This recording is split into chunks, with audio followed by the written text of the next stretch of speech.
All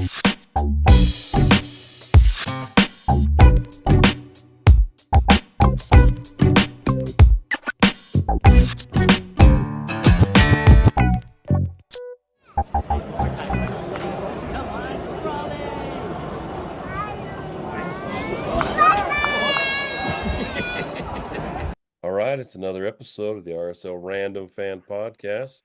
Special episode. I'm your host, Brant Goebel, joined by Brennan and a very special Brennan Manunja, and a very special, soon-to-be world-famous owner of Crawley Town Football Club, Preston Johnson. Preston, thanks for What's up, joining guys? How us. you doing? No worries. Happy to be on. We are doing well. I am doing well. I am a huge Crawley fan. I have two teams that I follow passionately, only two, any sport, and that's Real Salt Lake and the Reds of Crawley Town. So it's been quite the experience the last few years. And Preston, how did you end up being the owner of a League Two English Football League club?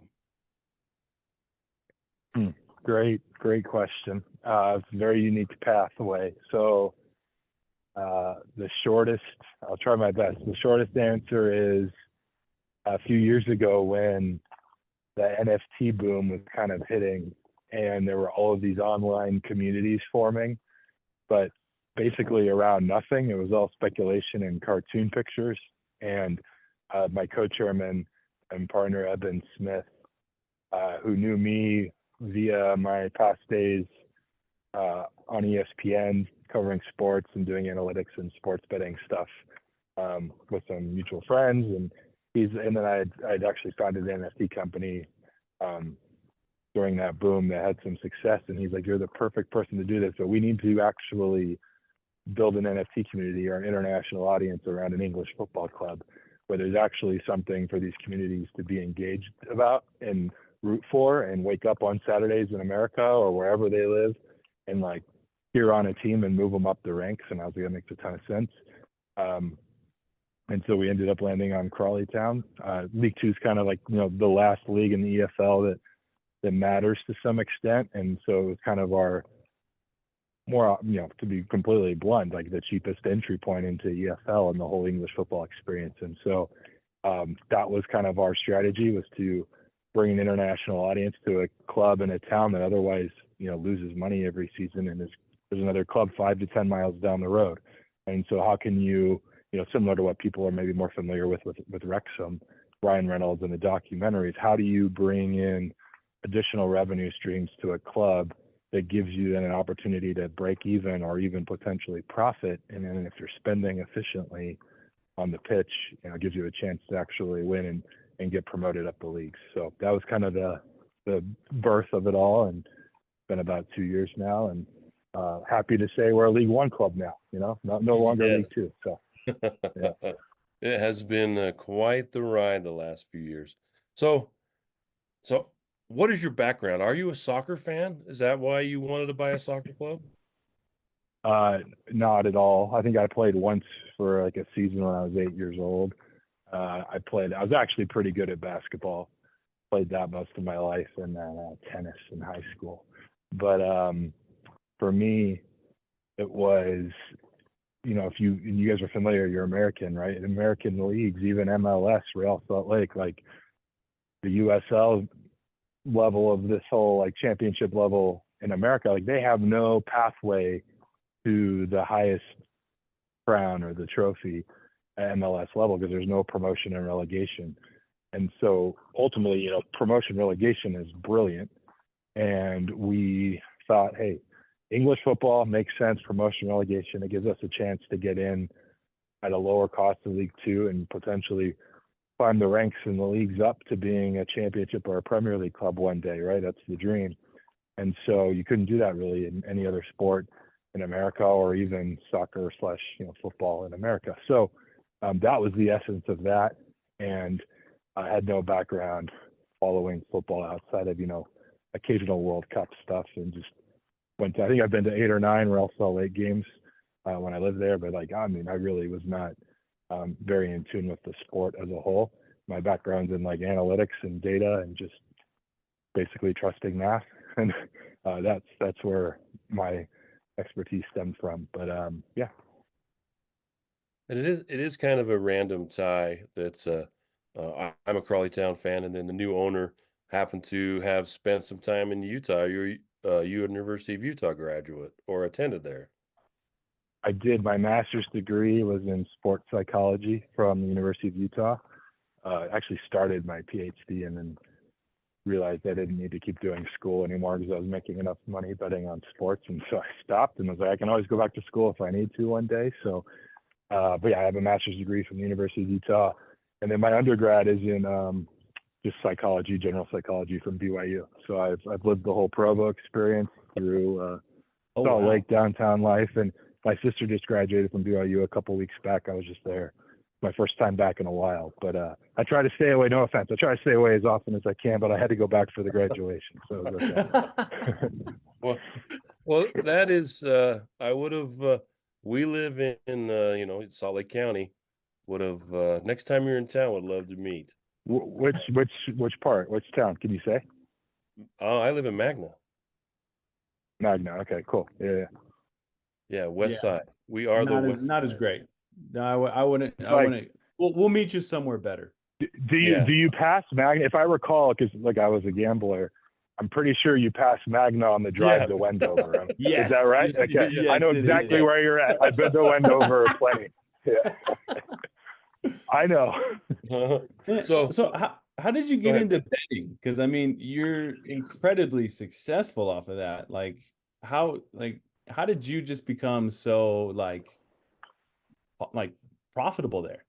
Did you learn betting at BYU? Is that what he's asking, right? Sure. Yeah. My professors at BYU, when I'd go to, the discussions they'd have once a week, and after Sunday school on Sundays, and what do they call those things? The linger longers or whatever after on fast Sundays. I don't know.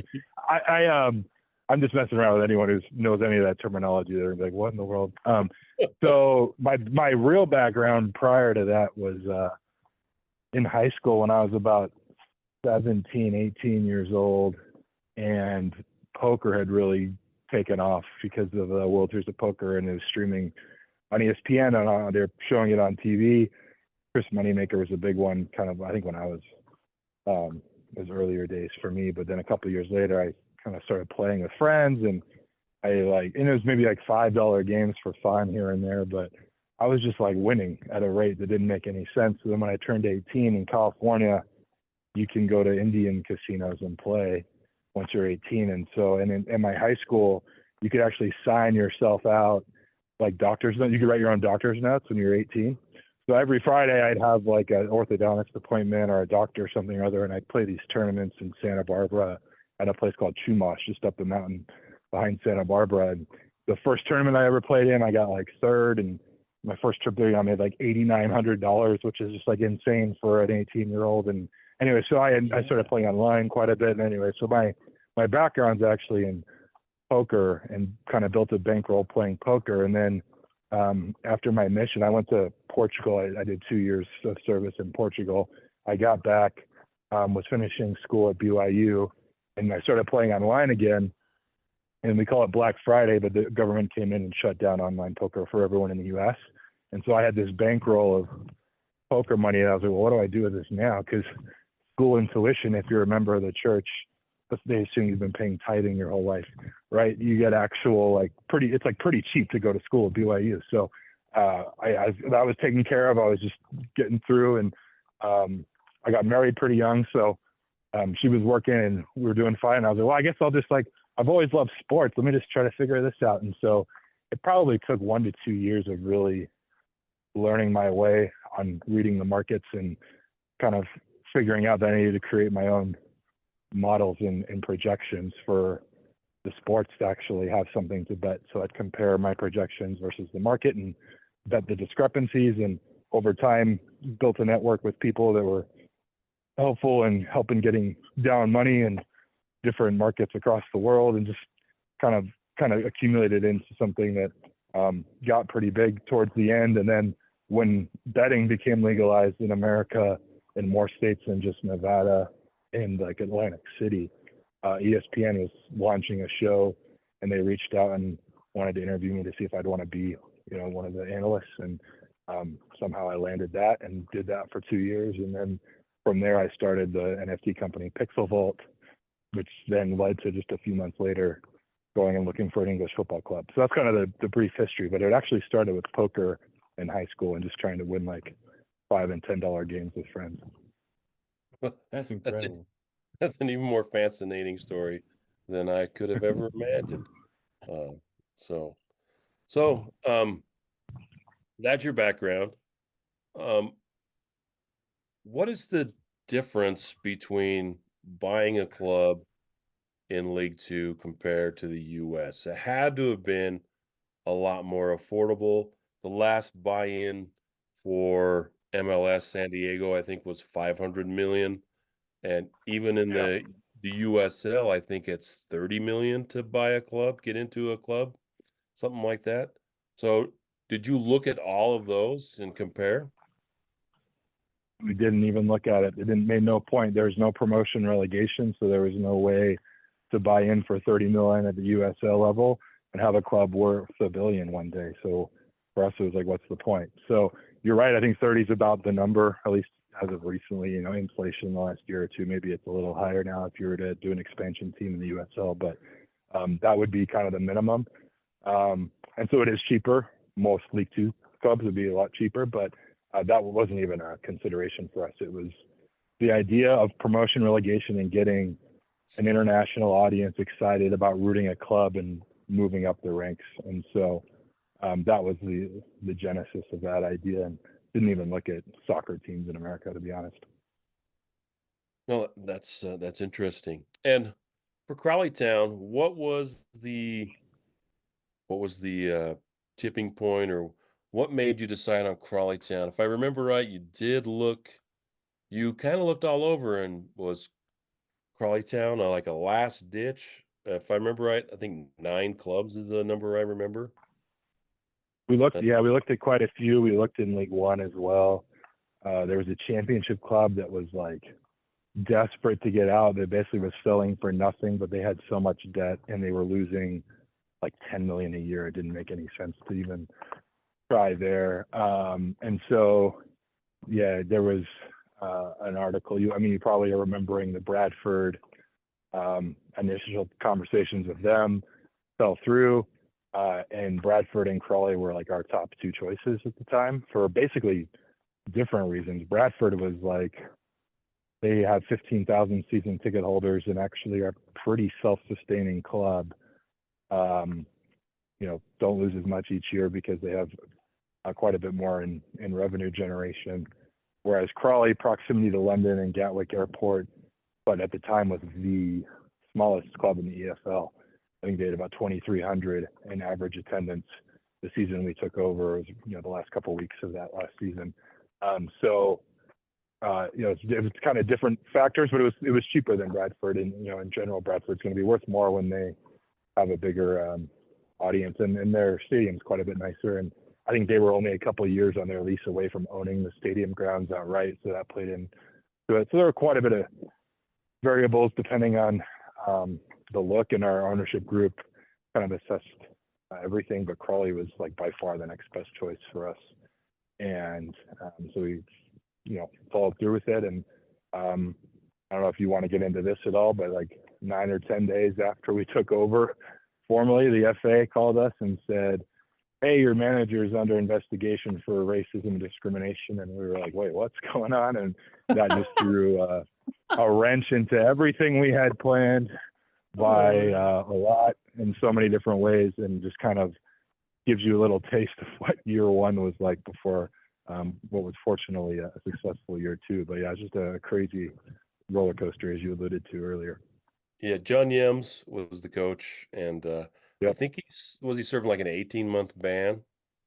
I don't know. I think it might have gone to. I think it might be 3 years, and then he has to do 18 months of like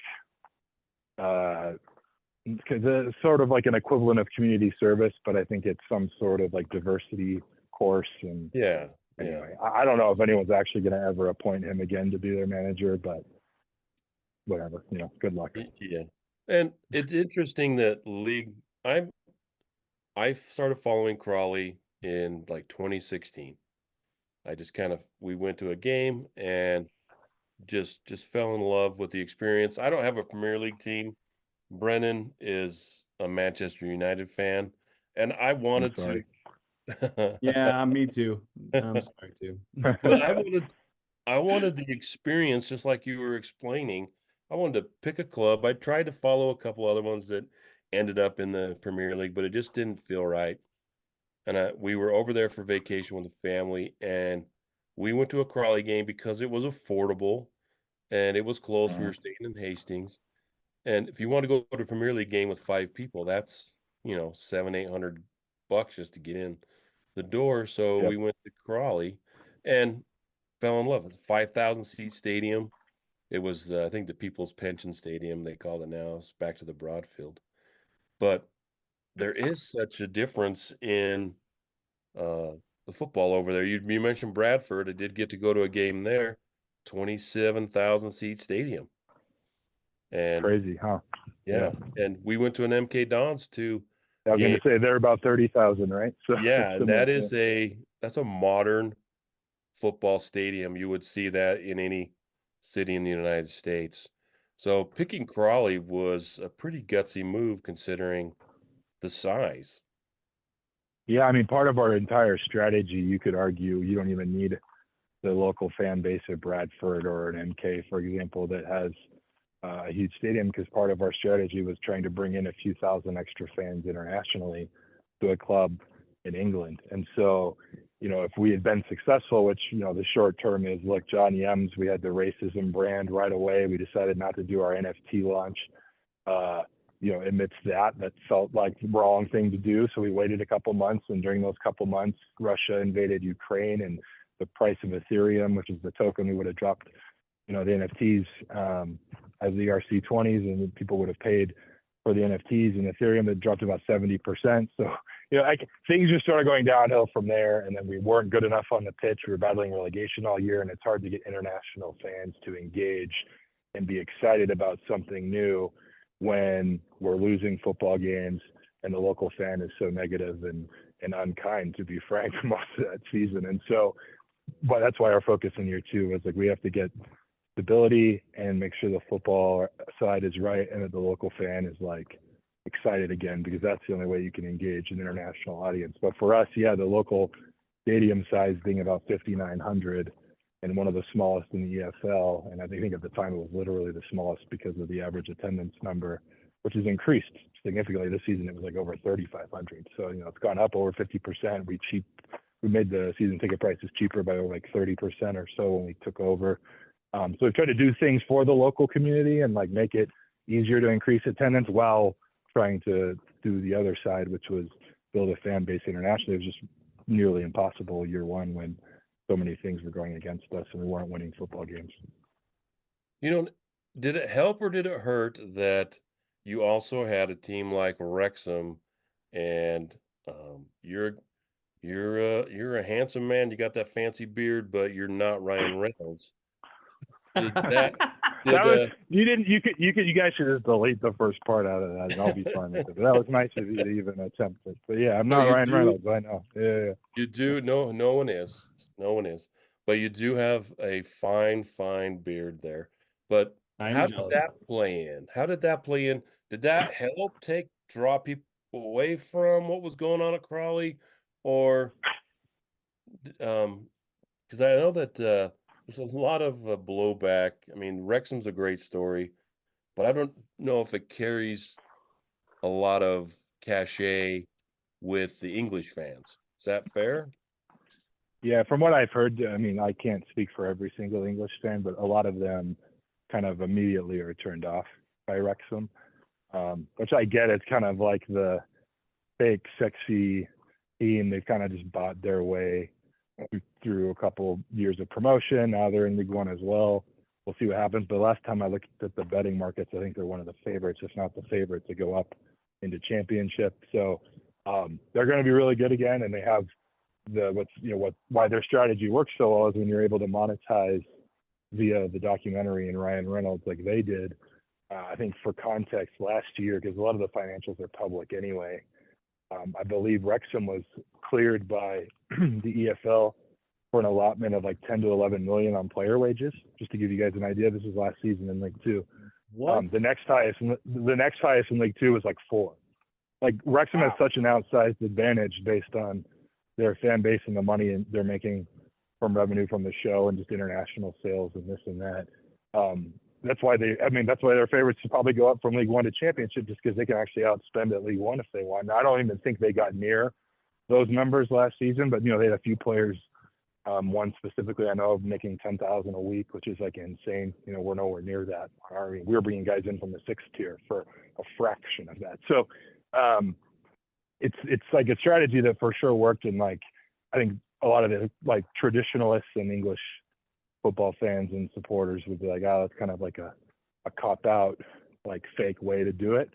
But I commend them for, Ryan Reynolds is his own arbitrage in a sense, right? He buys the club, they do a docu-series around it. It brings in a bunch of money. You spend the money on players, you're going to money equals winning over time. And I think the first season they got to the playoff and lost. Then they ended up, getting promoted last year into League Two, and then this year up to League One. So they deserve credit. I think it's great, but in general, my view is, from what I heard, is similar to yours, where most of the English crowd is kind of anti-Wrexham in general. It's kind of like rooting for the Yankees.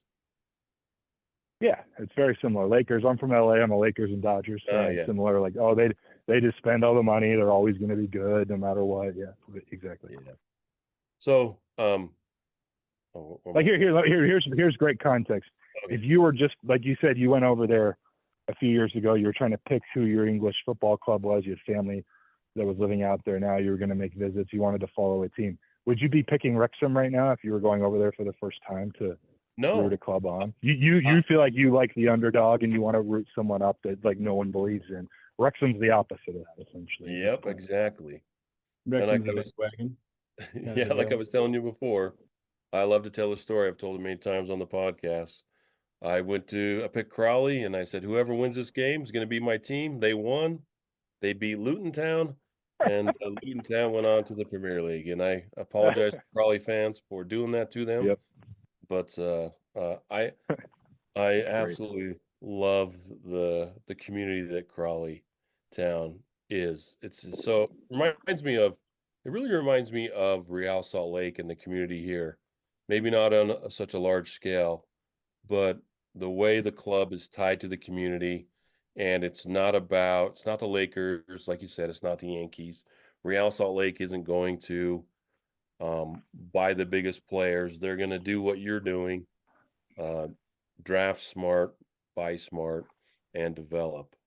But let's talk about your experience, because you had both experiences that you could possibly have in owning a club in England.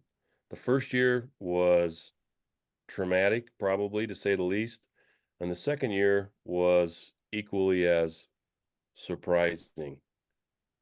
What went right in the first year, do you think? That's a good question. What went right in the first year? I actually spoke about this a little bit in the fans forum that we did. It was February, if I recall, this season, so just a few months back. But it was something that like you couldn't say in the midst of battling relegation, because everything was just so negative and everyone hated you because you weren't winning enough football games. But the truth is, other than winning, which is like 99.9% of it, I know that, I've learned that now, but like other than that, we actually did a lot of really good things off of the pitch. A couple of them just off the top of my head, we referenced, we lowered season ticket pricing by over 30%, because prior they had the most expensive League Two ticket. We wanted to get more fans in the stadium. We wanted to better the fan experience. We built a fan zone and invested in that. We have a relationship now with the Community Foundation, which prior I was told when we took over there was zero. all they did was pay the club rent to use part of the stadium to do what they do. They do things from a college setup for education, to youth sessions, to sessions for, you know, some people with disabilities, to senior citizens. Like, but they're doing so much good for the town itself and the community itself. It was a no-brainer to start trying to build a relationship with them and work together more and make things more cordial and in that regard. And, you know, one of my favorite things I did, for multiple reasons, but for like the football side of it and the actual question you're asking, is I thought this was pretty unique. And I don't know how many clubs have owners that did this, but I set up a fan council when I first got there with like 8 or 9 fans, male, female, different ages. And the point was like, hey, we'll meet occasionally. You guys can tell me like what you're hearing, what's going on. Like, we want to make this as great of an experience for the local fan as possible. But also, like, if you hear anything, you see anything on a message board or on Twitter, or someone asks you a question, or you're at the pub, you're at Red's Bar, like, if you have a question or someone wants to relay some feedback, like, you have my direct cell, like, text me and I'll answer them within minutes if I'm awake. Like, I'm pretty responsive. And so people, meaning people, like all the fans, the fan base had direct access to me via the fan council, or sometimes like Twitter DMs or Instagram. I'd be pretty responsive there too. And if I had questions, I'd ask Tom Allman, the general manager, if I didn't know everything myself. But a lot of the idea is to do the fan zone, to do better with the community foundation, just to increase the fan experience, to lower the season ticket pricing. Like, that all stemmed from the fans themselves. So a lot of the off the pitch stuff that actually really has improved. And like this year we set all these attendance records, and now we're setting records on season ticket sales in our first 2 days. Like, we've done a lot of good. I mean, even throw year 2 out, but even year 1 off the pitch, other than the actual thing that matters, again, 99.9%. But like, it was, and we brought Adidas to League 2, which, you know, most clubs at League 2 level don't get Adidas on the front of their shirt or kit. And so, yeah, I just think there were actually quite a few things that we could look to that were positive, that we built up once we were safe. And we were like, okay, Scott Lindsay's done an incredible job keeping us safe, and now things are a little more stable. We can focus on the football and build off of the stuff off the pitch that we really actually had done an okay job improving throughout that first season, kind of in the background because no one actually cared since we were losing games. And how would you describe your approach to the season? Were you surprised at how difficult it was? Was it, you know, was it naive, or would you say there's too much hubris to be cruel there? I don't mind being pretty honest and blunt. You're talking about the first season, I imagine. Yeah, right? Welcome to the League 2. So we made some mistakes for sure, but here's another thing. Like, looking back, like one of the main forces of a lot of the fan vitriol and hatred, basically December to January on, was that we were getting off of a lot of like their beloved older players that had been around at Crawley for a few years. Tom Nichols was the first one, late December. Matthew Etherington quits. We look at the data and the numbers to say we have like the worst defense in the entire league. We were too old, not fast enough. We needed to get younger, more athletic. Now you'll see a lot of our recruiting the next summer was angled towards that exactly, but we kind of had to make those decisions sooner. But if you look at a lot of the players that we did end up shuffling out or getting off of over that window and then into the summer, a lot of the fans were really upset about it and asking, why you're battling relegation? You guys, don't you want experience? Some of those names, man, they were on teams that got relegated out of the National League this year. A lot of the other names are playing in the National League or are backups in League 2, hardly playing anymore. So I feel like even those decisions, even though, again, we weren't winning enough games, and I'll get to some of those things in a second, but even those decisions, as far as the football business goes, ended up being pretty good. Otherwise, we wouldn't have been in a situation this year where we could even give ourselves a chance to get promoted, let alone anything else. So I actually think, again, part of that list of, hey, what did we do well year 1? It hurt. It was painful and people hated us for it. But like a lot of those decisions, as far as football business decisions, were really good at the end of the day. Okay. So then what was it that, like, what wrong? Like, what's the feeling and everything? And really it was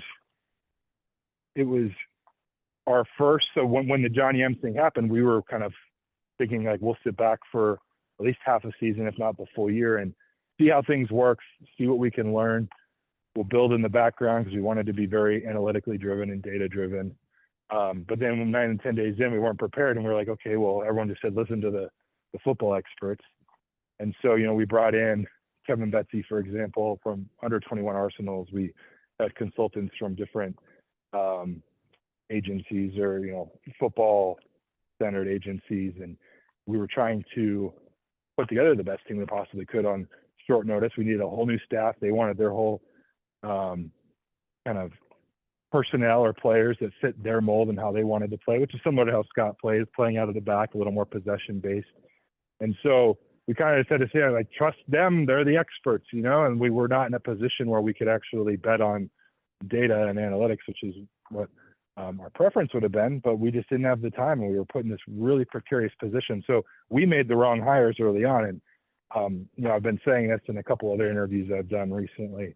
And while Kevin was wrong and he wasn't good enough, and he'd say the same thing, and his assistant, Dan Machichi, at the same time, man, like, if I'm being truthfully honest, because at the time last season, they said, don't make excuses. People will just like yell at you. Don't bring it up. It's not even worth it. Well, now at this point, I don't care. But like, the truth is, like, Johnny Ems was convicted of like 12 accounts of like racism, discrimination, the biggest scandal in the history of the EFL. And a lot of the players that were there, like, that cloud just like hung over the team. It took 11 months for the EFL to finally come in with the verdict, I believe it was. Basically the whole season.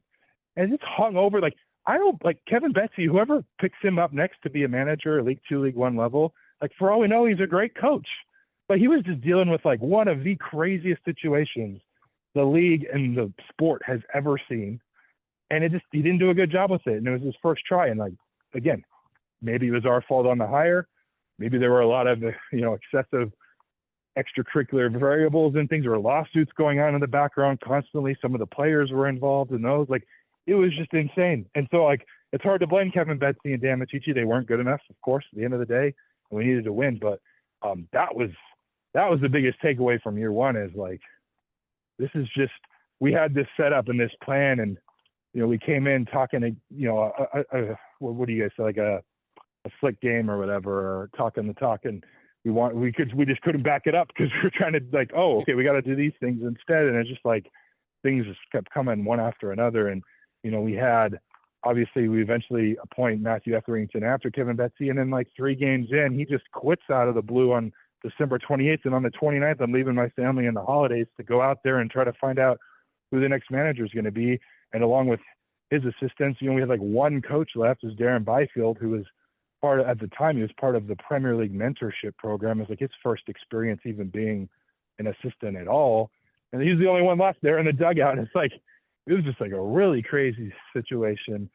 Another one, we had a director of football, Chris Galley, who was there and just like disappeared in April. It was the strangest thing. I think a lot of the fan sentiment was getting to him. He might have had some threats himself online, but and then obviously the battle and the heat of relegation in April was just massive. And he just like fell off the grid for, I don't remember how many days anymore, to be completely honest, but I believe it was like over a week. We did not know if he was like okay. Eventually found out he was, and he moved on, and he like ultimately resigned. But like, there was just like so many things I just don't think are typical. Like, if you have the book on how to win despite those circumstances, like, show it to me. We just didn't know. Like, and we luckily survived thanks to Scott and his staff and the players that did battle it out to the end of that first season. And then we were able to regroup this last summer, and things shifted pretty considerably. But like, it's the craziest story. It really is. Like, you go back and you start remembering all these little things too. Some of them that I can't even say out loud yet. Maybe one day in a book they'll be written about, but it's just unreal. Yeah, it was, like I said, I had been following Crawley we started this podcast a couple years ago, and every podcast we have the Come On Crawley update, and the other 2 guys give me a hard time about Crawley, and because they follow big clubs, Manchester and Arsenal. But last year it was rough being a fan, not necessarily of Crawley. I mean, I wasn't not going to be a fan. But talking about promotion and relegation, everybody in the United States loves promotion and relegation because they're all Manchester United and Arsenal fans, and none of them. They're never going to actually go down. Yeah. Yeah. So to have that experience of what it's like to watch your club struggle was so painful as a fan. I think Brendan can Yeah. attest to. I think they enjoyed giving me a very hard time as watching Crawley fight relegation. But how did you end up getting Scott Lindsay? And So January, it was a couple weeks after Matthew Etherington had just quit on the team, and I was already out there. I just started interviewing people with a few others that were helping us in the process, and Scott was he was great for a few reasons right off. One, I liked his story and his background. His wife had recently passed away from cancer. He has 3 daughters. He wanted to be closer to them. It kind of made sense. I'm a softie anyway. But he had been doing a really good job at Swindon, and they play a similar brand of football that isn't just kind of League 2, League 1, lump it long, hope for the best. And so we had kind of started building a squad with Kevin Betsy centered around that, kind of beginning with Dion Conroy as that center back on the back line that can technically, he's really good with his feet, can make passes. He's phenomenal. So that was kind of the essence of Scott matches up with our current brand, which, by the way, I think at one point we were playing like our 7th, 8th, and 9th center backs that season because the top 6 were all injured. There was like an incredible amount of injuries this year. Our new medical team and sports physios and sports science team were way, way, way better. So that was also another reason why we were improved. Because I think when Scott took over, I'm kind of jumping around, but you'll get the picture. He's told this story when he took over in January. He said it took 28 days before every player showed up on time. Like, this is like a professional football club. That's just insane. It's like, What? So that was like the previous culture. Yeah, he's been quoted saying that. He wouldn't mind me sharing, but it took 28 days for every player to show up to training on time. That's what we were dealing with. Wow.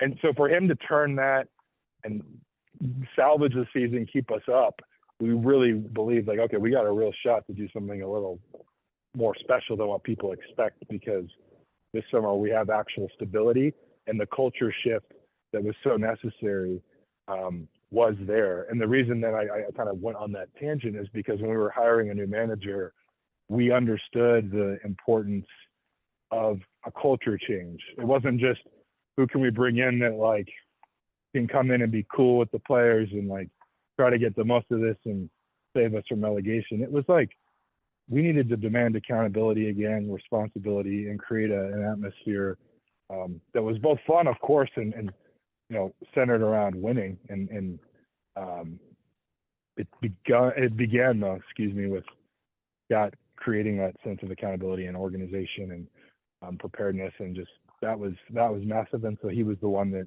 made the most sense for us at the time. We worked out a deal and brought him in, and I think one of his guys and one of the better midfielders in League 2 the couple of years prior to that was Ben Gladwin, and he came in, and against Gillingham, I think like is either his first or second game with us, he like hurt his knee and hardly played the rest of that season, and hardly has played this season. And so like there was just so many injuries we were dealing with at the same time. But again, Hartlepool game away, we got that one and stayed up and made this entire thing quite the story.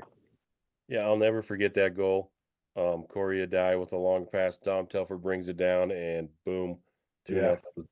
That's just an insane one. I know right where I was when that happened. I always will. I was sitting at the time. They weren't even allowing me to like attend games because the fan.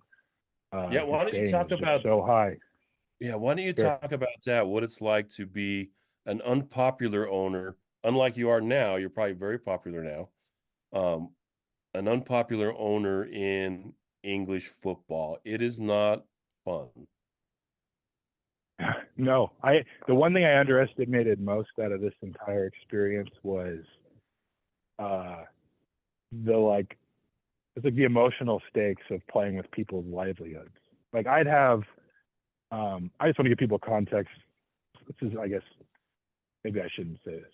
Anyway, I'd have like a lot of money in play on like a college American football Saturday for sports betting, right? And I'd be pretty emotionless about it. I just got used to it. It's just the way it is. It's just like a job. Put the money in play. You expect your ROI is going to be like whatever, 3%. And you just like, there you go, next day. Like the stakes of like a club where so many of these local fans and supporters work so that they can eat, sleep, and support Crawley Town Football Club. Like it was, it was affecting me at a level that most people I don't think quite grasp. And so to like give you a couple ideas, you know, I was out there trying to solve who's going to be the next manager. And at the time I was staying in Crawley, and a group of fans found out where I was staying, and there were like two that were in this thread.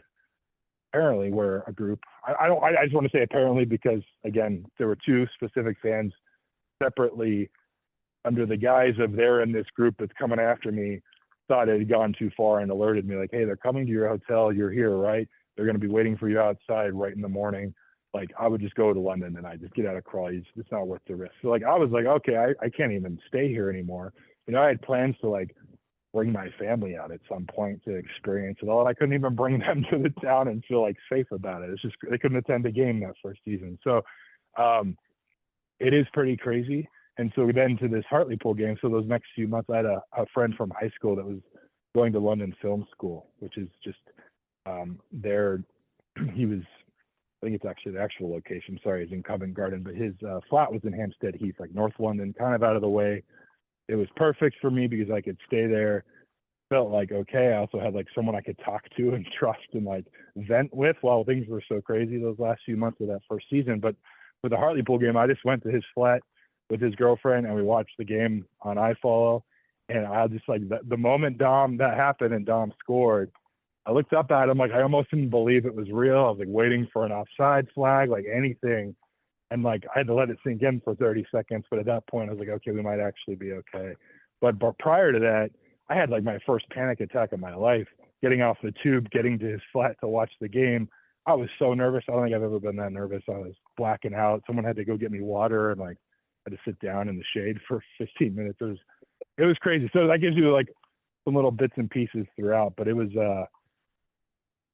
I was never actually scared for my life because I'll just say in person, everyone in Crawley's actually been really genuine and kind, and no one's actually like taking swings at me or anything. It's mostly, I think, just online and like, you know, keyboard warrior stuff. But, you know, I felt like the second season I could show up to a game and, you know, they were going to be chanting Preston Johnson as a wanker from the South Stand every 10 minutes. So like, it definitely was an improvement this year for a lot of reasons. Although I think they did actually near the start of the season, but then, mid-season to late season, there were no more of those chants. Yeah. Let's talk about that. It was a treacherous beginning. That Hartlepool game was, I think, the sealed the staying up, or you staying up, Crawley staying up, It because was about 99% at that point. Yeah. It wasn't quite right, but it was pretty much, yeah. Yeah, because Hartlepool was right there with us, and the winner of that game probably was staying up, and it was away to Hartlepool, so it was an amazing Yep. victory. So I can see why the fans weren't totally sold, because in the off season you continue to offload, you know, fan favorites, Ashley Naddison and other ones, and then you were started bringing in people no one had heard of, Clyde Lolos, Jay Williams. Who else? All these Liam Kelly, who had been relegated with the club, Adam Campbell. Great signings, though. Holy cow, great signings. Yeah, Like Lawrence McGuire's another one. He was a backup Yeah. for Chesterfield, hardly played. Will Wright is a backup for Gillingham, had hardly played. Obviously, you have Danilo Adeyemo, who Orsi. started playing more frequently. Orsi, who was a backup at Grimsby Town, had only hardly played much for them. Harry Forster was National League. Joy, who had to start for Dion when Dion was injured down the stretch, he started 5 games straight, was very good defensively. He's a 6-tier player as well. So yeah, all those guys just deserve a ton of credit. I think a lot of them ultimately, to your point, this summer, the hate continued And so many people, I mean, we were favorites in the markets, in the betting markets, to be relegated. We were picked to go 24th out of 24 teams. And all these players, all they saw was their own fans talking about online how bad they were at football and how much of a joke the club was. And so a lot of them had chips on their shoulder and things to prove.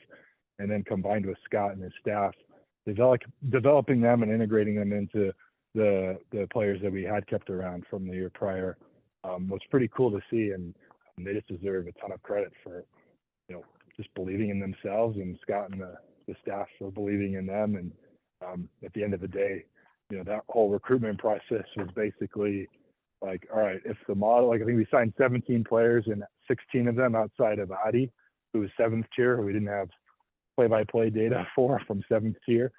The other 16, the data said, okay, they're probably worthwhile to bring in, and they're probably good enough at League 2 level. No one else believes it, but the math says so, and we're just going to trust that. And it's like Evan and I, you know, we came into this, we haven't mentioned this yet. We said, if we're not promoted in 2 years, the fans can vote us out and bring in other chairmen. So we kind of just like, let's do it our way. If we're going to do this at all, you know, we didn't hire a director of football. We didn't hire a CEO. We wanted to basically limit expenses there and put everything we could into the club and the football on the pitch, and kind of just do it as a team with Scott and his staff. So Yeah. you're pretty much just Brad Pitt and the Oakland A's. Is that what you're saying? Like you're just straight analytics, you know, ROI up the wazoo. Like that's pretty ballsy. It's pretty much like, why are these players undervalued? Like you mentioned Liam Kelly a second ago. Here's a good, we can kind of give him as an example and go into some context. Liam would admit he's not the tallest player in the world, right? He also was on a side that just got relegated in Rochdale down to the National League. Most people out there don't want a player of his height that was just on a side that got relegated because they think, oh, that doesn't equal winning. The data said he was pretty damn good, like creates good impact and creates a lot of XG for his teammates and creates XG opportunities. So if the data says that, even despite being on a side that was pretty bad and went down, there's actually an even better chance he's good if we can surround him with even better pieces than Rochdale had. And so we bet on Liam Kelly. Danilo Orsi's another one, back up at Grimsby Town. Hadn't played that many games. I think he scored 2 goals, if I recall. And they might have both been out of league. They might have been like ESL trophy type games. But I remember, I think it was Evan was talking to one of their directors, and we were working out bringing Danilo Orsi into Crawley. And the guy said, yeah, you know, whenever he's on the pitch, we seem to do well and score goals, but, you know, he's not for the manager. So, yeah, we'll get him over to you guys. So it's one of those, like, that's the type of guy we want, the one where the eyes tell you, oh, yeah, Orsi's not the biggest. He's not the fastest. He doesn't have, like, good dribble carry ability like Lolos would have, for example. He's not going to be able to hold up like a big target man. But the data said he creates a lot of XG, and when he shoots, he has one of the highest XG per shots in all of League 2, and he's just always in the right spot at the right time. And if the data says that, we're just going to trust it, and we're going to go with it. And then he scored, 25 goals for us this last year. So it's like finding those, and then Lolo's 6th-tier guy that's been overlooked, Jay Williams had been overlooked, like just trying to find gems, the guys that, kind of can translate at a League 2 level. And now we kind of have to do the same thing now going into League 1, is finding guys that are being undervalued, but can play at League 1 level to try to give us the best chance of competing. And one of the players that had a remarkable turnaround was Corey Adai. I'm still waiting for my jersey. He's why we got. If there was one player I would say is the reason we got promoted this year, it's him. Yeah, I'll tell you why. Go ahead, finish your thought, and then I'll give you a little bit of an example. Oh, he's just trying to get free merch from you, Preston. No. Hold on. No. You didn't get your Wembley Adai shirt? He did it. Well, I ordered some Wembley. Okay, well, there's 2 things now. I ordered some Wembley stuff on the first day, and then after it was all said and done, I ordered a shirt for me and my 2 sons. I ordered 4 shirts, a sweatshirt, and a flag and a scarf, at least that. And I got an order that all of that was refunded except for the scarf and the flag. The other stuff had been. So you didn't get any shirts at all? No, I didn't Yeah. get any shirts. I didn't get the sweatshirt I ordered, but they said they were gonna maybe get some more stock. But I Yeah, I should think be they're going to try because they sold out. Yeah, that's too bad. I'm sorry. They probably were like, let's just cut the American out. We'll Yeah, just, we'll I'm just sure it ship was to a the local. madhouse. I'm Yeah. sure it was a madhouse, and I ordered it the first day, so I try not to be too pissy about it. But Yeah. so so yeah, but I did sponsor Corey Adai this year for the home shirt. They have that Oh, nice. promotion Okay. for 150 Yeah, pounds, yeah. whatever it is. And they actually, we showed up on that game with Swindon Town, and there's my name on the board, home shirt for That's Corey Adai. cool. So I'm waiting for that kit. Hopefully it's a Wembley one. That But would be amazing. I mean, if I can try to, are you actually waiting for a kit? I can try to swing that. Although I think all the players might be keeping their Wembley ones, but yeah. I might as well ask. Like, it doesn't hurt. But no, No, I don't. I'll tell you. I'll just give you some context from as far as the data and like, where we were at as far as our XG differential this season. We were about a league average team as far as our XG created versus our XG allowed. We were actually slightly below average. But the best goalkeeper in League Two this season at goals saved above average, which is like the main stat to kind of measure your opponent's XG, but then the amount of goals you actually give up, was Corey Adai. He was the reason we were like the 12th or 13th best team in the league to competing for a playoff spot because he made that much of a difference. Actually, the biggest mistake we made this season is he didn't start 7 of our matches. That was actually something that probably cost us conservatively like 2 to 3 points on the table. So Corey deserves a bunch of love, a huge shout out. Someone that didn't have experience when he started getting thrown into it. That was another thing. First, we had Ellery Balcombe from Brentford in as our keeper last year. First season, first game against Carlisle, first half, he like breaks a rib. He has some injury. He's out for months. And so Corey Adai had never played EFL level football before, gets thrown into it. And we obviously weren't good enough anyways. And Kevin Betsy and those guys were trying their best. But like we were playing with Corey Adai and keep in net. And like a lot of the fans were like, oh, this keeper isn't good enough, which at the time he wasn't. And then Ellery came back. He was so good, he got recalled in January after a month because he was so good in net, and he went to a League One club. So then Corey had to get thrown right back out there again. But all of that experience in that first season and the off season and the goalkeeper coach working with him this season, I mean, he's gotten to a level now, which was pretty incredible, and he'd be one of my MVPs of the squad this season, no doubt. Yeah, and I'll bet, those games that he didn't start were probably the games that helped him figure out what he needed to do when he came back in, because there was no way he was letting that position go after that, because he did struggle. He gets stuck to his line and he wouldn't come out, and there was a lot of stuff Yes. that Look, I've told Corey directly, if he could ever learn how to come off of his line and actually come out and make a difference, because he's so big and tall anyway. He's so good when he's in the net. Like his shot stopping ability is insane. He's pretty good technically with the ball in the back, the way Scott likes to play, but he can actually boot it long too. And like if he could just come off his line and learn kind of, I need to come up here in this scenario or this situation, he'd be incredible. He's a championship level goalkeeper. Like he's really close. It's like, anyway, you get the picture. You already know it yourself, but like we've been thrilled with him and his improvement. But he's really he's that part of the game away, I think, from being a real asset at a higher level. And bringing up the keeper, do you regret not keeping Glenn Morris?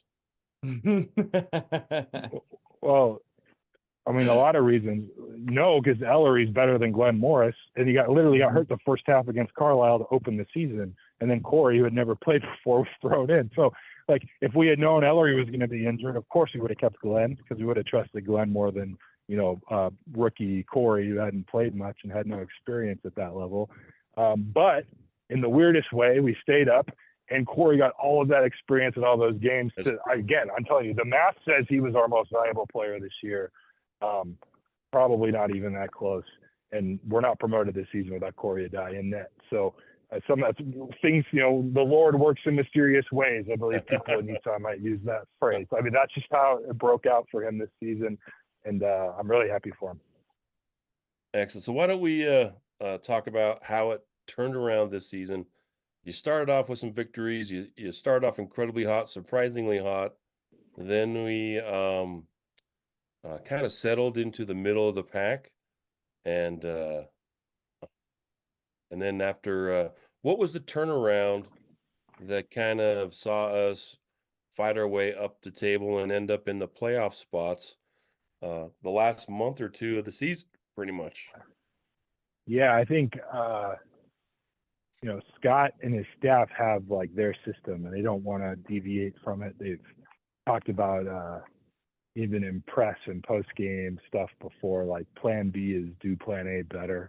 Like they really want to stick to it, but there were a few things over the course of the season that we would say, hey, look, this is what the data says, like worth taking a look at, or like, why don't we try this?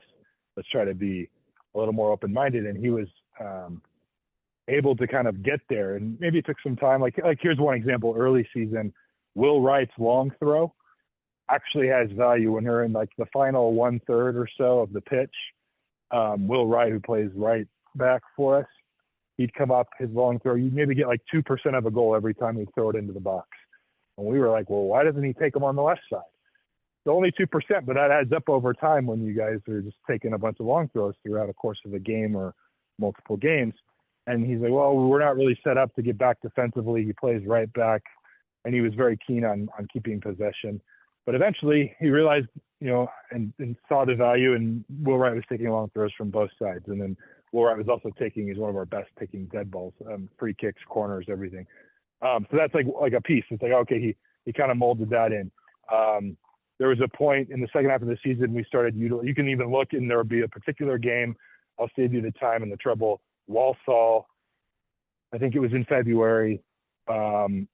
He started actually using 5 substitutions. I think he started trusting some of our depth. We had brought in Jeremy Kelly. We had gotten a little more fit and healthy. And, guys like Addy and Harry Forster and Jack Rolls were starting to get more opportunities. And so having the depth and the fresh legs and utilizing all 5 substitutions is another thing Scott did that started kind of propelling this run down the stretch, while other teams, especially teams like Barrow and Crew, who were pretty depleted and were just like trying to get by game after game. They play a very aggressive physical style of football, and we're kind of the opposite. And so I think that gave us a chance. And then the real one at the end of the day was Claudio Lolos. His whole life he's been a center forward and a striker, but Scott's system kind of is set up in a way where there's 2 10s, and then Orsi had been the lone striker up front. And he made a change at one point when Liam Kelly had an injury. It might have been early March, late February, early March, where he realized we might need to make an actual adjustment here, have Lolos playing as a striker with Orsi, having him playing further up the pitch, because Lolos he's not a midfielder. He's a guy that can go get you goals, and he does things with the ball no one else on our team can do. And so, yeah, sometimes he'll turn it over, but he's going to take risk. And in order to score goals, you need to take risk. Jack Rolls is another one who takes a lot of risk. He'll turn it over and do something where everyone's like, what in the world? Like, how stupid was that? But they also take, risk and find ways to score or create opportunities for others to score. And so as soon as we moved Lolos up to playing a striker role with Orsi up top and playing 2 strikers up top, I think it did 2 things. One, Lolos is actually good. He scored 8 goals in those 12 matches and 2 assists. So basically we were scoring almost every 90 minutes with Lolos in some form or fashion when he was a striker. Also, teams had been watching film for 2/3 of the season, even more, and we only had 1 striker every game. And then all of a sudden now we're playing with, Lolos further up top, and Orsi can play off of him, and other things were happening. And even without Liam Kelly for a stretch, we were still better, and we were creating more XG and scoring more and started winning games. Just because I think teams and opponents weren't ready for it, and they had to kind of learn how to defend differently than what they had been seeing most of the season. So I think those are some of the turning points throughout the season, which again, they all kind of equate to Scott and his staff being open-minded to the data, making some adjustments, not changing the whole system, or tactically we still wanted to play out of the back and focus on possession, but there were just small improvements that over time gave us the best chance, and then the guys just started believing. And I think there was a little stretch right before those final 2 games maybe a 3 or 4 game stretch. We didn't get any wins. Things got, because I think we were the favorites to actually make the playoff for a good few weeks, then drifted back to maybe it being like a coin flip, and then maybe we were underdogs. Anyway, so it kind of was like up and down for the last 6 matches or so, but those last 2 were what we needed to make it and then give ourselves a chance in the playoff. Yeah, my other son, Sam, and his wife, they went on their honeymoon, and they went to a Crawley game, and it happened to be the game. I can't remember. It was one of the last few games where they gave up. They lost 3-1 or something. Colchester. Yeah, that one. They gave up Yep. the worst goals I've 2 seen. Yep. When we were up in that game to start too. Yeah, and just it was horrible. And then he went to an Arsenal game and they lost 2. So we won't send Sam back. Just blame him. Yeah, that sounds good. But how did you find Jeremy Kelly? How? He was So quite the revelation. He ended up sitting down Nick Cerula, who is played 100 games for Crawley. a beloved Crawley footballer. So, I mean, I think when they announced Jeremy Kelly, the comments from fans were, he must have won a competition. There's no way Scott Lindsay agreed with this. Like, that stuff's just crazy, for one.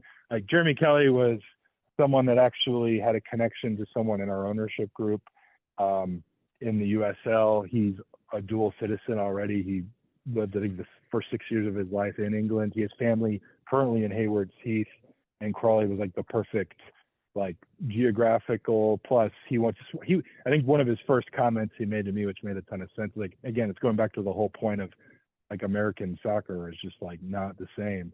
He's like, I just wanted to play in games where every single game had meaning again. Because in the USL, like, you're just playing for your contract. You're not going up anywhere. Like, you can try to win the league and, like, hooray. But, like, most individuals are just playing to try to get a better contract the next day, and they're kind of just looking out for themselves a lot. And he's like, I just wanted that English football experience. And, he has the background there. He'd lived there before. And so we brought him in, and it was a pretty easy decision because he's just, like, definitely at the level. I think he's someone that can hang at League One level too, and we're hoping to bring him back. And he wants to stick around because that was like the experience of a lifetime for someone that had been in America playing for MLS and USL clubs. And he's like, hey, I want to try English football out. I'll go to Crawley because I have family in Hayward's Heath, and see what happens. And he goes on that run, goes to a playoff, gets to experience Wembley, and gets promoted in his first try. So not a bad few months there for Jeremy Kelly. And he has another tight end. Congratulations, by the way. He played for Colorado against RSL. Oh, there you go. I mean, I think was he like under 21s when he was MLS for a while there at Colorado, and then went to Memphis and then Tulsa for a second. Yeah, but he actually played against. They beat RSL. He got some time. RSL like 5-0 in a game, and he got in. Oh wow! But, nice. Okay. Well, let's talk about the end of the season. We make the playoffs on the final day because, like you said, Barrow came into Crawley and packed the bus to get a draw, and then they got their point. Crawley got their point, and then Barrow missed the playoffs by a point. So good for them. But what were your expectations going into the playoffs? Were you just excited to be there, or did you really believe? Can you say both? So the reason I was pretty content there was because of everything I and we had gone through that first season. At that moment, we beat Grimsby Town on April 27th at home, and we knew we were making the playoff. Barrow and Mansfield had just drawn. We knew we were going in. All the fans invaded the pitch. They were all looking into the west stand. Scott and some of the players had come up into the stand with us, and they were all just like chanting and singing. And I had this realization at that point. I kind of had this peace of mind where I was like, okay, no matter what happens in the playoff, whether we make Wembley, whether we get promoted or not, like, these fans have found joy in their club again. And like the whole first season, all I felt like is that I was ripping joy away from these fans. And like, I promise you guys, the last thing I wanted to do was like take away happiness from these human beings. And I just felt like it was my fault all of this first year. Like, all these things were happening, like some were in my control, some weren't. But to see them just excited about their club again, making it to the playoff for the first time in history, that was like, okay, I can live with whatever happens. But like for sure, like not at any point did we think we were just like lucky to be there or happy to be there. We thought, and Scott and they do a tremendous job just, hyping up the players and making them believe. Here's something that's probably not public yet. I haven't said it. I'll give you guys some context. In January, MK Dons, who is our opponent, we played the home and away in the first round, the semifinal round of the playoff. We were going through in January doing some recruiting transfer window stuff, and they were going through some of their players. And I remember one of them, I don't even remember who the player is, it doesn't matter, was offered up to us, and we said something like, we're in your league. Like, if he's so good, like, why are you offering him to us anyway? And they're like, oh, we don't view you guys as competition. Like, that's straight up. That happened in January, and Eben was amazing. When he was there for that first leg, he was there a little early.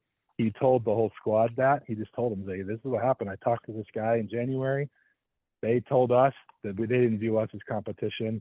Like, go out there and, like, let's just prove them all wrong. And, like, that whole prove it all wrong, chips on the shoulder thing from getting all these non-league guys and backups, and, like, that's just been there the whole season. It was nothing new. The underdog vibe was just something we thrived off of. And so that's why we ultimately believed. And it's actually why I was, like, a little more nervous at Wembley against Crew. We were actually favorites at that point, just because I think the betting markets had kind of caught up to, hey, maybe Crawley's a little better than we give them credit for. Crew had been kind of going the other direction. Their recent form wasn't as strong. And so that actually worried me. I was like, hey, for once, we're actually favorites. Let's not blow it. But no, I definitely, not for a second, did I think we were out of it. MK is a really good squad. They play a similar style. And I'll just say one of the defining moments of this season, it's one of those, like, you never know what would have happened if this moment is different. I think Dion, bless his soul, he misplays a bounce on a long ball. It bounces over his head. And MK, in, like, I don't know, a couple minutes into that first leg, has an open 1v0 on Corey. And Corey dives out. MK sidesteps him. It may have been Dean. I don't recall for sure. It was Dean. And Will Wright comes sliding in from nowhere right on the line. And the ball goes the other way, and then we score a couple minutes later. We're up 1-0 instead of going down 1-0. And I think, obviously, we end up setting the record for aggregate score in an EFL semifinal playoff, 8-1. But if they're up 1-0 there, like, who knows what happens? Like, that's a pretty significant momentum shifting play. And so Will Wright gets a ton of credit, I think, for that particular just hustle, getting back and believing and making something happen. And that's kind of like something like, no one's perfect. Players always make mistakes. Everyone's going to make mistakes, and they're just covering for each other over and over and over. And they fought for each other. And that's, again, kind of going to what Jeremy Kelly's point was. Like, this is a familial, like, family vibe where players are playing for each other and the town and the club and the pride and the history, not just the contract. And I just think something about that makes English football, like, the best. Yeah, and I think it was the biggest win in all of EFL playoffs. Yeah, I think historically 8-1 is the biggest aggregate score that's ever happened. Yeah. You smoked them 3-0 at home, and I think that I agree 100%. I think that if that goes in, then it's a little different game, because then you think, oh, hey, we were just happy to be here, because that was the tone. I follow a lot of Crawley fans on Twitter and stuff, and I was really amazed at them. I don't care what happens if we make it to Wembley. I am just so happy we made it to the playoffs. It's been amazing turnaround. So I think you're absolutely right. And then, you go to MK and you just obliterate them 5-1, which was even better. It was hilarious. That's another one. 2 minutes in, Jay Williams steps in and somehow makes that steal, dispossesses MK in the back, and then scores. It's kind of a moment where a couple of those have gone against him throughout the season, and Jay's, like, incredible with everything he does defensively as a, holding six, kind of can play center back too if he needs to and drop back. But for him to make that play, and all of a sudden we're up 4-0 aggregate, and I think at that point everyone just believed, like, this is going to happen. And then it was like that was one of the funnest games I've been to. I was able to attend the second leg, so that was incredible. That's awesome. And then Max Dean made a fool of himself. That was nice. Yeah, that was an unfortunate. I don't know how they missed that, actually. Oh, yeah. That was one of those that it didn't end up mattering, but to not get carded for that was pretty interesting. Well, if it was in the final, he'd have been out for the VAR. So what is it True. like for an English club to have its first experience at Wembley? How was that experience? Talk about giving joy to a fan base. You are the Yeah. first owner to take Crawley to Wembley.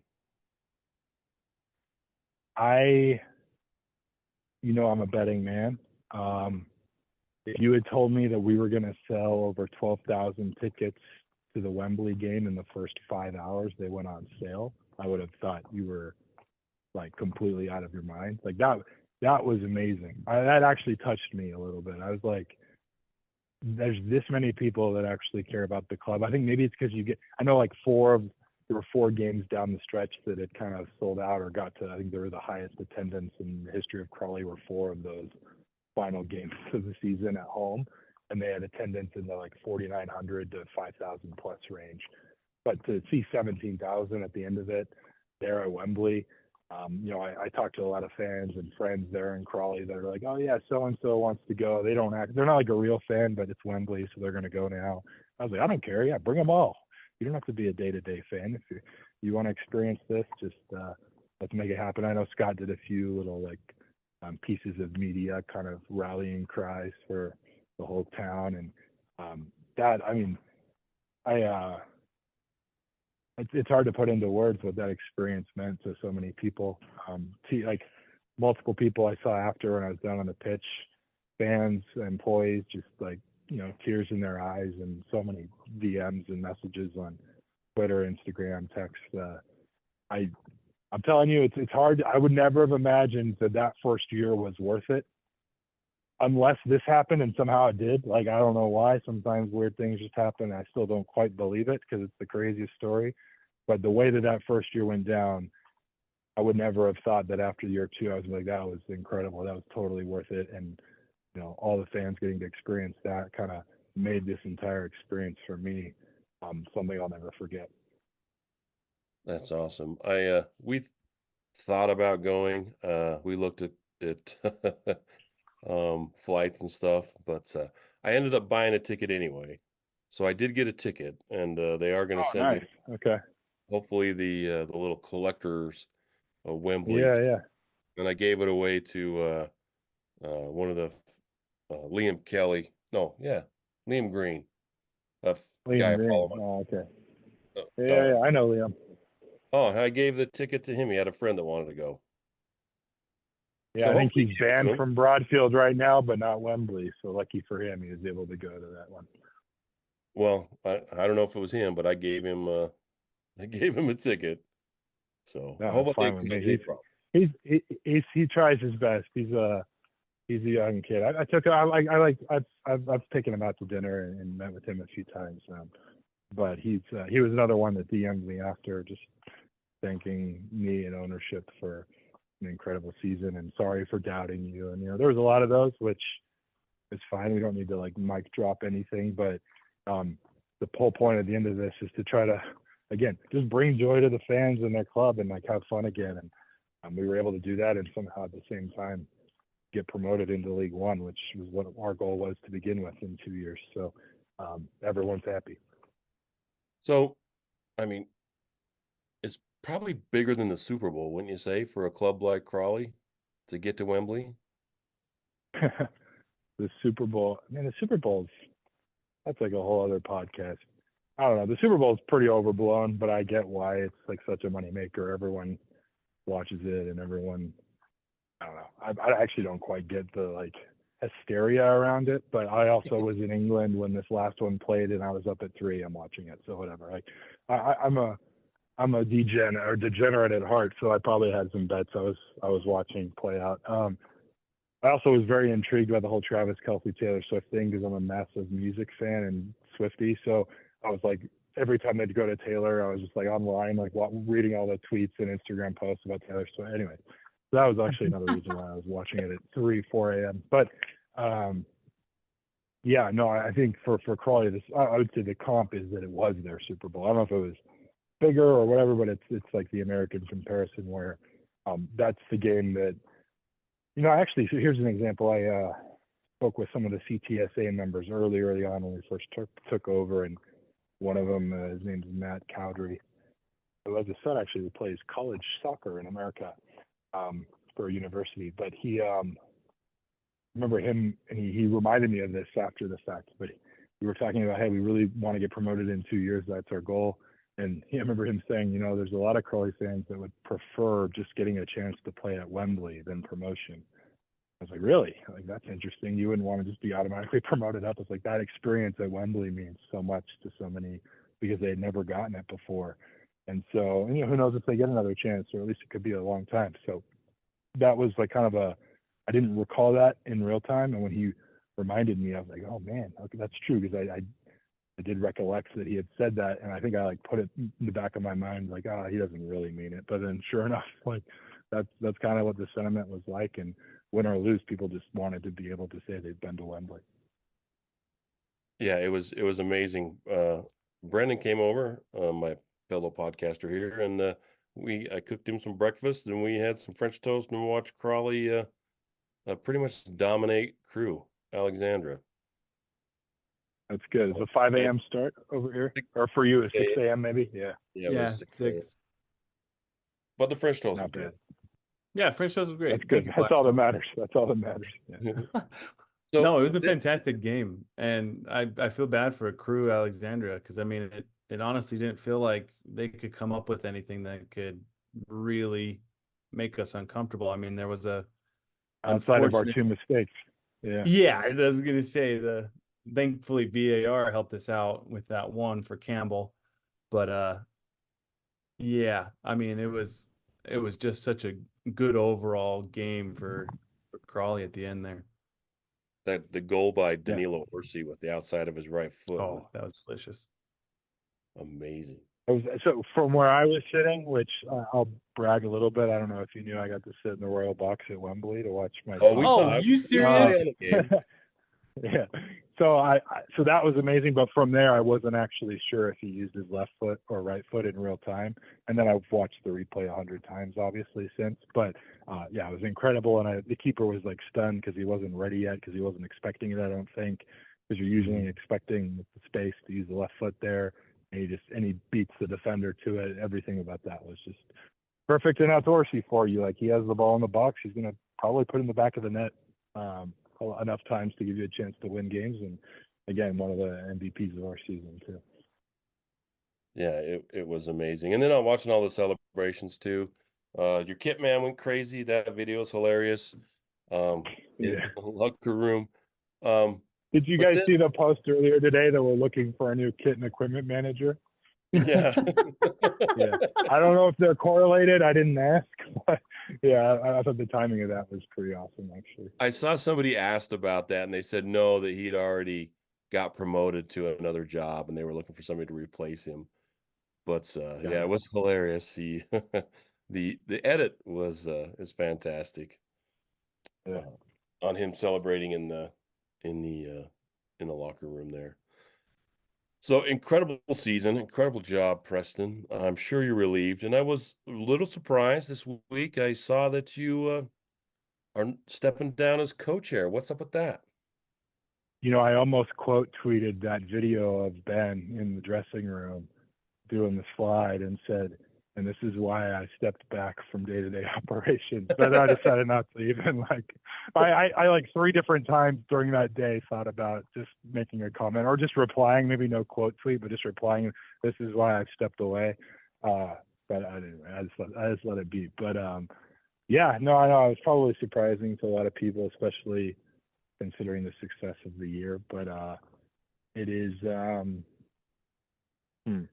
I'm not sure if you had an actual question or not, but I guess I would just leave it as kind of what my quote was to the club for the statement. But I'm still here as a co-owner and supporting the squad and Scott and everything about Crawley Town. Forever a fan, and just need to focus on a few other things in my life in the meantime. But yeah, it's pretty incredible experience, story, roller coaster, also very draining and exhausting, physically, mentally, emotionally, everything. So it was kind of the perfect timing for me to just kind of focus on these other things and hopefully I get back out there soon to see a game next season. Obviously, League One is a whole other animal, and I'm excited to see what we can do. But anyway, yeah, I don't know if that's kind of what you were digging in at, but Well, I just hope it's not anything that isn't anything that you don't want to do. I know that you had some other stuff going on that had an effect on you um, during the season. yeah, So that first season. Throw another one of those into that. How the hell did you survive the first season? Yeah, I don't know. That for people, I was diagnosed with melanoma the first couple months of the season when we were like doing the racism scandal thing with John Yen, trying to figure out how to win football games and people quitting on it. It was just that was also thrown into the mix, so it was a pretty stressful time. But no, I'm doing okay. I'm in an okay spot, and yeah, it's all good. I appreciate you guys and being considerate and courteous to that. I would just say the part about is something I want to do or not. That's a good question. I think some days, and especially those first few after the announcement went out, I was like pretty sad actually. And I was telling a couple of friends this. I still haven't even opened Twitter, and I just looked at Instagram for the first time yesterday, just because I knew if I read the messages and comments, it'd just make me more sad. So I wanted to like give it a few days. And I've been responding to some texts and messages I've been getting, but I still to this day, what is it today? Monday night right now. I don't know if it was announced Thursday. I haven't looked at a single Twitter comment. I just because it kind of pains me a little bit. So I'll look at them eventually, and I do appreciate all the love and the support people and fans everywhere have given me. well, yeah, we wish you the very, very best. And I'll obviously I wish Crawley the very best for next season. Are they planning on making some big spending moves to counter the Wrexhams of the world, or are you just going to continue on playing the beautiful football that you play and finding the best deals possible? Yeah, I don't know if Crawley and big spending belong in the same sentence, Yeah. unless the NFT market was still booming and we hadn't been so bad in the first season. Maybe there's a world where there was a more sustainable model of revenue there. But no, we got to just do what we did this last off season when people were anticipating us to be one of the worst teams in the league. I think we're the favorites to go down now in League One, no surprise. But we got to find value in areas that other clubs aren't looking, and then hope that they're League One level. Or it's one of those things. As like an owner, the success is let's get to the playoff or get promoted. But like realistically, if I think most fans, if we were able to kind of be like mid-table to like 18th, not really fighting relegation, our first season in League One, like I think most fans would take that, and it would be at least another step in the right direction, and you build on that, and it takes a couple of seasons to get to the point where maybe you're like, okay, we can go for it this year because of X, Y, and Z. But we'll see what happens. Yeah, absolutely. That's what I would hope. I think the way that Scott Lindsay coaches, the way the team plays, the style they play, I think will keep them very competitive. And especially if you pick up some more quality players, Diamonds in the rough. Let diamonds in me the rough. ask you guys. You each have to answer me one question, since I just answered questions for like an hour. Okay. Who's the one player you'd be most distraught over if they were no longer with the team this next season? Oh, that is a good question.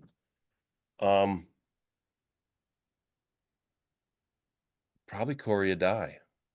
That's at the top of my head. Mm. Corey Adai. There was three that it would probably be Corey Adai, Danilo Orsi, Kalidi Lolos. If Okay. you're looking at the What four. about Brennan? Those three I think you would keep, so I don't really have too much. I don't really lose sleep over those. I do think that you might find Liam Kelly being an option to get rid of, and I think overall he creates too much through the middle, and I think he's going to be slept on, even in this league. I still think he has a lot to prove. Yeah, he played back prior to Rochdale. He played at Championship some and League One some, so it's not like he doesn't have the experience at a higher level. Everyone just looks at his size and height and think, oh, no chance. But like football wise, his technical ability is through the roof. So yeah, he's someone that I wouldn't be too concerned about hanging in at League One level. And Jay Williams is another one. I could go on and on. Jeremy Kelly too. I would love to see Jeremy Kelly Okay. back. All right. But So we'll make sure we keep the whole team and yeah, go from there. it's tough, but I would, yeah. I've enjoyed the whole season this year. It's been fun. Same. Well, we want to wish you the very best, Preston. It's been we can't thank you for being so generous with your time. I enjoy talking Crawley and getting a hard time from the other guys. So, but thank you very much, and hopefully we can keep in touch. No worries. You guys take it easy. Thanks, Thank Preston. you.